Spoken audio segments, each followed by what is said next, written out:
thank you so much for joining us today. I'm Carol Jenkins. The program is Black America. The topic today, presidential politics, and with us to discuss this is Errol Louis, who knows a thing or two about it. He's political anchor and host of Inside City Hall on New York One, political analyst for CNN, and director of the urban reporting program here at CUNY. And thank you so much, Errol, for It's an honor and a pleasure. Very glad to be here. I'm such a fan of yours. And I can watch you morning, noon, and night now because you're on all the time. It's my busy season, yes. Right. And writing blogs and newspaper articles and everything. So tell us where you're from, what your influences were, and how you came to this position of being able to explain the world, the political world to us. Glad to. I was born in Harlem. My dad was an NYPD officer. I was born in the Manhattanville Projects up in West Harlem. And at the end of the 60s, we moved out from there to a home in New Rochelle, which is really where I grew up. And from there, I went to college, and along the way discovered that I wanted to be a journalist. I was as surprised as anybody else. Yeah, but tell me how you say that very nonchalantly. I went to college. So you wound up from New Rochelle, managing to go to Harvard. How did that happen? How did that happen? Well, I did a lot of extracurricular activities, and there was still a robust sense of affirmative action in the land. And I remember toward the end of my high school years, the Bakke decision came down, and I remember a lot of the teachers being really crestfallen. And for your viewers who don't know, I mean, it was a decision that really kind of sounded a note of dissent in what had been a pretty energetic move toward affirmative action, opening up the colleges and letting some diversity happen. And so there was fears that there would be a setback. It hasn't really quite worked out that way. But so I went to Harvard. I was one of I think we were about 10%. Black folks were about 10% of the incoming class my year. There's a wonderful man named David Evans who worked in the admissions office who basically got all of us in. When he started at Harvard, he got, in his first class, he said, was Cornel West. And along the way, he brought in many, many, many people. Along the way, I spent one summer at the Wall Street Journal, which was a lot of fun. And I spent another summer right over the river in Brooklyn on Joralemon Street with something that was called Transurban News, which was run by the late Andrew Cooper. Exactly. I knew Andrew very well. Okay, right? He was a family friend. Right. And I had spent my first 2 summers washing dishes at Harvard and kind of working in the library and kind of screwing around. And my late mother had the good sense to say, when I offered that up as yet another summer's plan, she said, here's the plan. You're going to go down and see Andrew Cooper. You are going to do something productive with your summer. And, you know, they sent me to Brooklyn Criminal Court, and they said, go find a story. And if you can find a story, you're a journalist. And if you can't find a story in Brooklyn Criminal Court in the 1980s, you'll never be a journalist. There's no hope for you. So there were many, many stories. And of course, you walk in, and it was a perfect exercise because you don't know what an arraignment is or why people are walking around in handcuffs or, you know, what's going on. You have to start asking questions of strangers, which is job number 1 of journalism. When I got out of college, I had basically 2 offers, which was to go back with Andrew, who had turned Transurban News into, he was going to launch a newspaper, the City Sun. The other offer was from the Wall Street Journal. And I chose Brooklyn. I chose the City Sun. I never looked back. It was wonderful. What a great story. And your mom sounds like an interesting person too. So yes. When she said you weren't going to wash dishes, you were going to do something useful. Yes. What did your mom do? Your dad? My dad was the breadwinner. My mom took a little bit of part-time work as an accountant, but she basically raised us. So my oldest sister became a detective.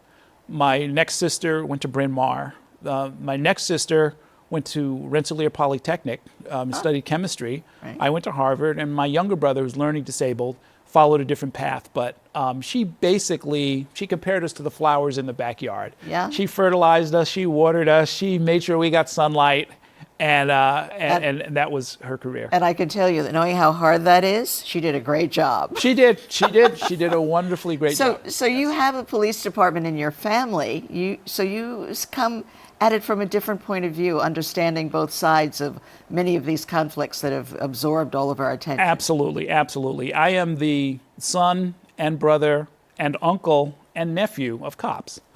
And so a lot of these questions, when they get framed in the news as the black community versus the police or versus law enforcement, I get a little confused. Actually, I get a little bit annoyed because there's a small, numerically, but politically significant body of law enforcement who have come out of these communities. And this is, my dad joined the department in 1956. This Wow. isn't Right. this isn't something new. Sure. I mean, the Brooklyn attorney of the district attorney of Brooklyn, Ken Thompson, his mother was one of the first black women to patrol the streets of New York City. And Eric Adams also We've came met. from the police department. There are Yeah. many Right. people, and so it's not just kind of a unilateral sort of or a kind of a black and white question or black and blue question about who stands where. There are a lot of different perspectives, and I certainly have never been sort of easily dropped into one category or another. I see a lot of these differently. What was your reaction and the family reaction to the Justice Department marching into Baltimore and saying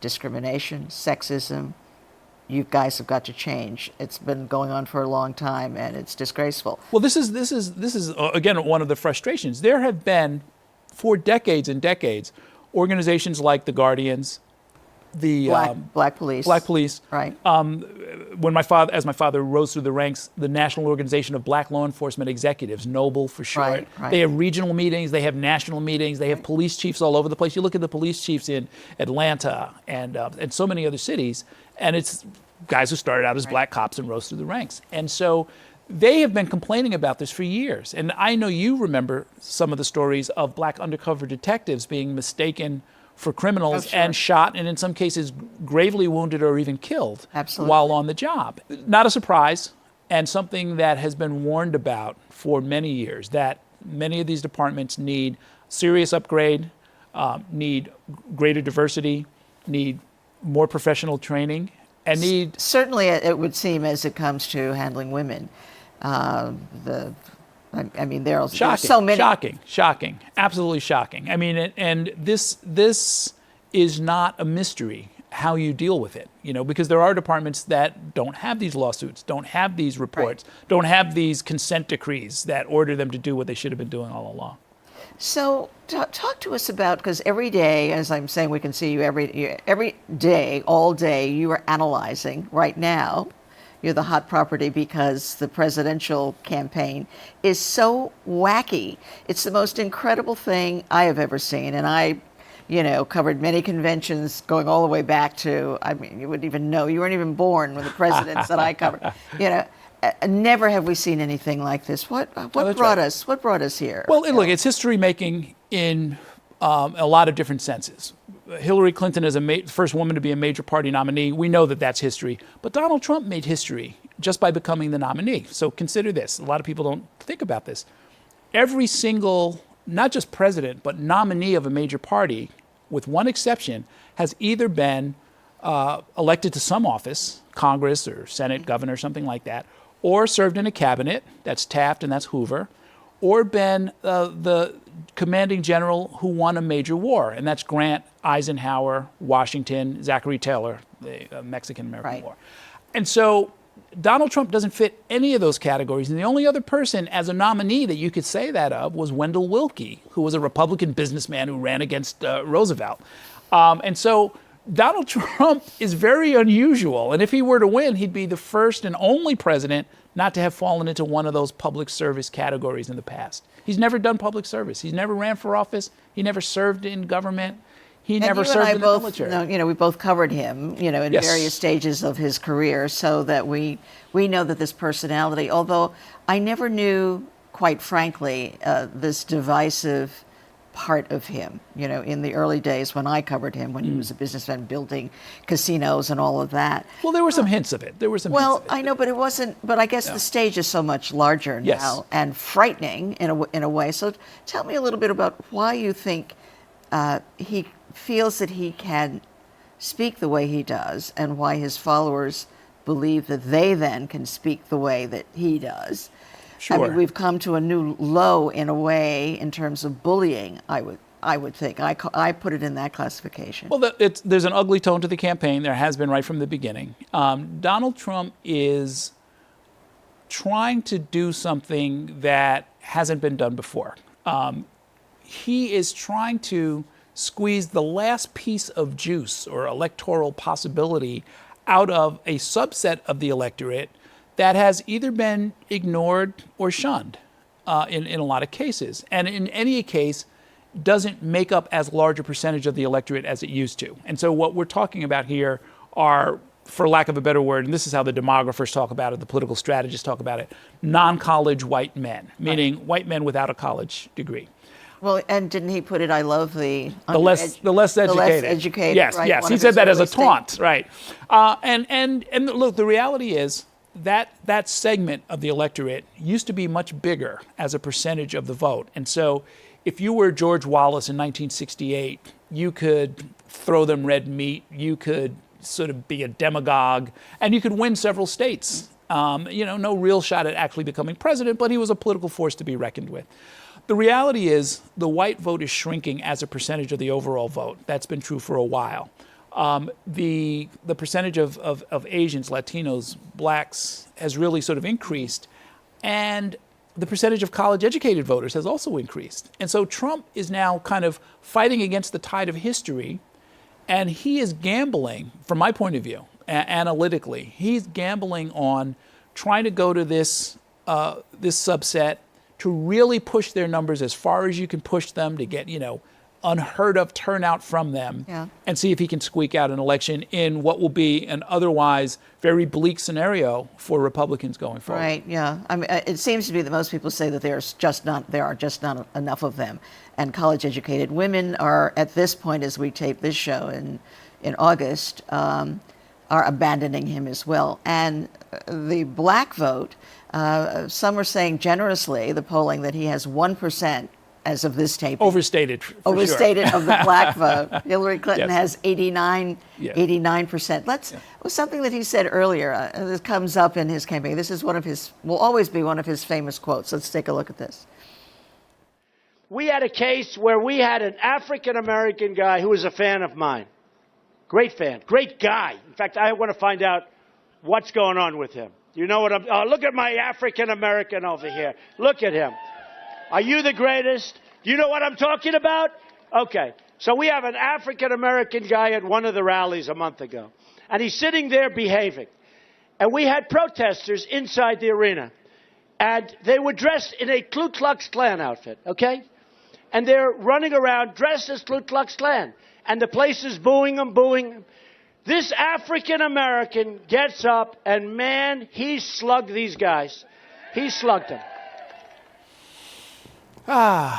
There's a story. There's a story for you, yeah. Well, I mean, look, he simultaneously touched on three different stories that I think are really important for people to remember and were startling to see as they unfolded. One is Donald Trump was endorsed by the former head of the Ku Klux Klan and played all kinds of little childish games around. He didn't really know who he was. He didn't know. He didn't want to disavow him. He didn't know if he'd met him. He hadn't heard of him. And then when finally called on it, he said, "Well, my earpiece wasn't working. I didn't hear the question clearly. It was childish. It was foolish. Everyone saw through it."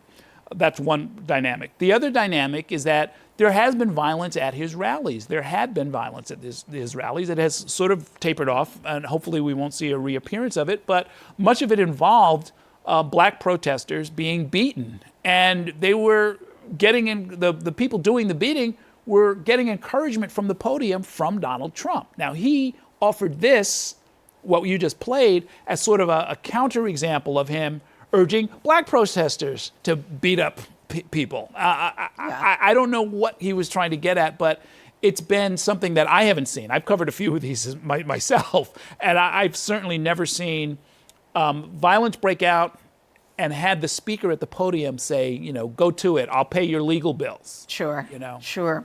So now, again, Donald Trump decides to go to Milwaukee, Wisconsin, just after several days of rioting and another interaction between a policeman and a black man, both black men in this case, actually. But the city just went. Now, this city, I heard you talk about this so passionately. Yes.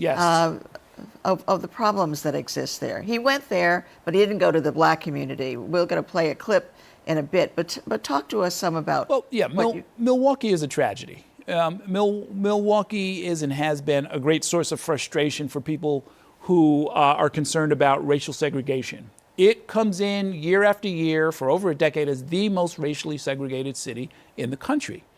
And that's using what's called the dissimilarity index, meaning do you live next door to somebody of the same or a different race? They're isolated. There's great poverty there. As of 2014, 40% of the black population in Milwaukee was living at or below the poverty line, defined as, for that region, $24,000 a year or less for a family of four. So I'd ask anybody watching this, think about anywhere in the country. New York's expensive, but go anywhere in the country and on less than $500 a week, try to raise 3 kids, or to care for 4 people. So there was dire poverty. I would call that dynamite. And then the riot or the shooting, in this case, the killing by a police officer, becomes the spark that detonates the dynamite. I think it's irresponsible for anyone to look at a situation like this, dire poverty, entrenched multi-generational racial segregation, and not at least talk about the underlying causes. We all understand there's individual responsibility. Nobody gets to go around breaking the law. Nobody gets to go around threatening the police and expect no consequences. However, we also can't expect thousands and thousands of people to live under those conditions generation after generation without some kind of a change. And it is, of course, a great disappointment that not only did Donald Trump not address it, but the Republican candidates met there. It was their 4th debate earlier in the cycle, and they never mentioned a word about the city. Exactly. And so Donald Trump goes to Wisconsin, is going to talk about law and order, give a major law and order speech, does not visit the black community, but goes to a completely almost... A white suburb. A white suburb, and makes a speech, and this is one of the things that he said. I'm asking for the vote of every African-American citizen struggling in our country today who wants a different and much better future. It's time for our society to address some honest and very, very difficult truths. The Democratic Party has failed and betrayed the African-American community. So there's Donald Trump. Listen, there are a lot of people who say that the Democratic Party has failed the African-American community. Hillary Clinton is running now and has overwhelming, this 89% support from the black community. Where do you come down on the... Well, first of all, it's silly and insulting to suggest that, in this case, I guess millions or tens of millions of people don't know how to vote in their own best interest. That's one thing. It's also, I think, sort of silly and insulting to suggest that the party that brought us the first and only black president of the United States, the first 2 black attorneys general of the United States, the first black Homeland Security director of the United States, and I don't know how many, 2 or 3 senators, Carol Moseley Braun, Tim Scott now, governors, countless, literally hundreds of members of Congress and so forth, that this was all just some sort of a fluke or a fraud, or that somehow people weren't doing what was in their best interest. It's ridiculous on the face of it. And it explains, Carol, why the high tide of black voting for Republican presidents was Gerald Ford in the modern era, and that was 16%, and it's only gone down from there, in part because of statements and attitudes like that. Right. So there's one thing to talk about the elected officials and appointed officials and the rising at the top. It's another thing to address Milwaukee and countless cities across the country and why things seem to have gotten worse in some cases or not improved enough, and why the Democrats, the party that's gotten most of the black vote, why they have not been able for decades and decades and decades. You know how many years we've been covering this, essentially the same story. Sure. Well, look, here again, I think the argument is made in bad faith, so we should establish that up front, right? Well, of course. Right. If it were made in good faith, yes, they would say, come with me because I've got this plan, this program, this law, this policy, this path to greater prosperity. And if he were what used to be called a Jack Kemp Republican, Jack Kemp, the former Sure. congressman from Buffalo, who had a different kind of a relationship to the black community and believed deeply John in Lindsay kind of guy. John Lindsay, Yeah. Well, not quite that liberal, but there are liberal and conservative more credit than he shades. deserves. Yes, Yes, exactly. okay. But there are liberal and conservative Right. Republicans of an earlier generation who had something to offer, and you take it or you don't take it, but it was at least a genuine and engaged kind of an argument. This is not a genuine and engaged argument. This is a candidate who refused to speak to the NAACP when invited, refused to speak to the Urban League when invited, who appointed as his person to lead his outreach to black communities Omarosa Manigault, who was a reality show star who has no relationship to or experience in politics. Yeah, but I would say that now they've added, they have this new guy, Ashley Bell, who is going to do outreach, hired by the RNC, and they are adding on to their team, and now he's made this speech. And I mean, you think that there is room for movement? No. I'm looking at your face. Look, if you go from Saying doing that. absolutely nothing to doing Right. something, then there's always room for growth.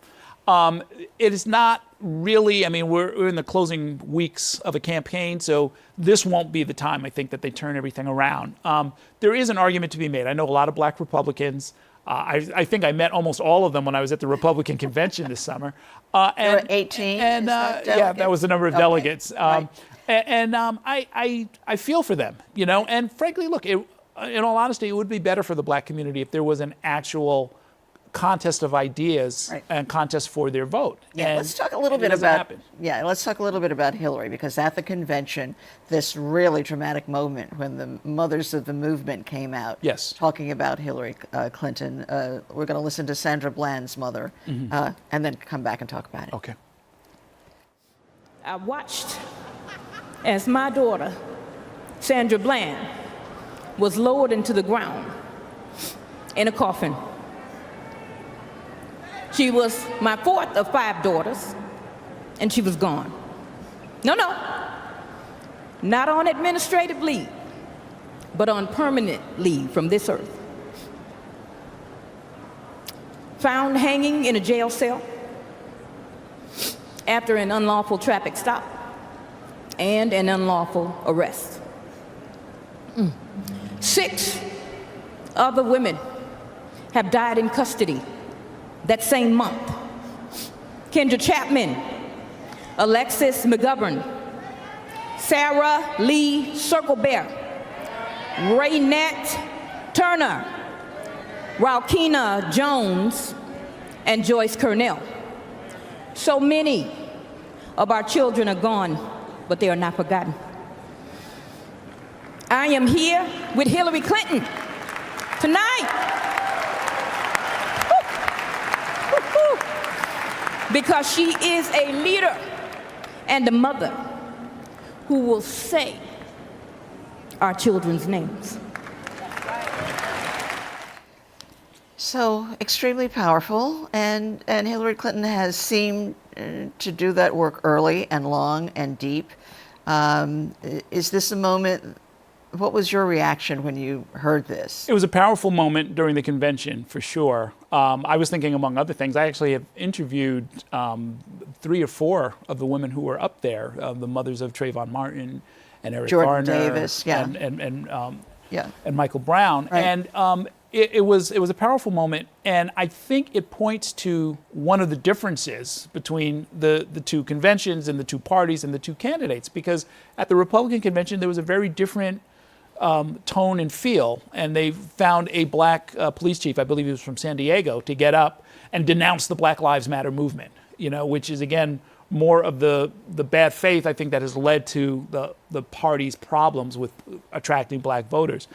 With this group, I wonder, and I've been concerned really throughout, is that the Republican Party and the Republican candidate have been so bad and so tone deaf and so unconcerned about these issues and taking them seriously that it leaves the Clinton campaign and a Clinton presidency, if it should come to that, a lot of room to maneuver. I mean, it's not. Or in the sense of not following through? Well, I mean, it's one thing to say that you care, and I think Right. that's what this establishes. Exactly. It's a very different thing to say what specifically you're going to do to crack down on abusive departments, to investigate suspicious deaths, to somehow increase diversity in departments, which is I think one of the important policy solutions that gets overlooked or not adequately funded, to demilitarize a lot of these local police departments, to provide better training, incentives for better training, because there's 18,000 police departments and the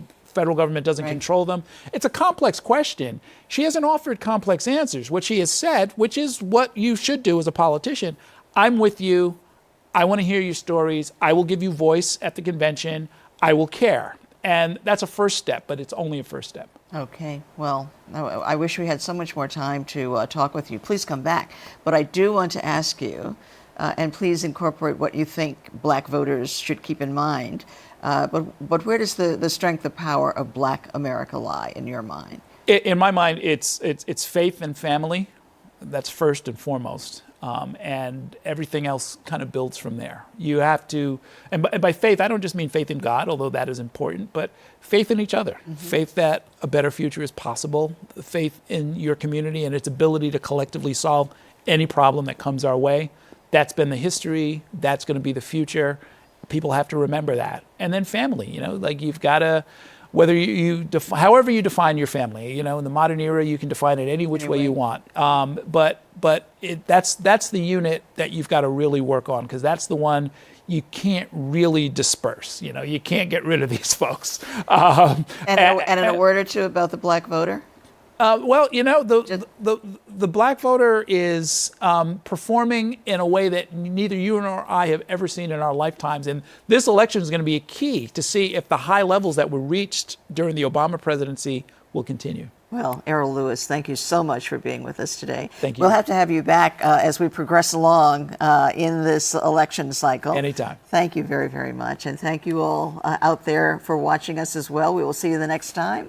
I'm Carol Jenkins. The program is Black America.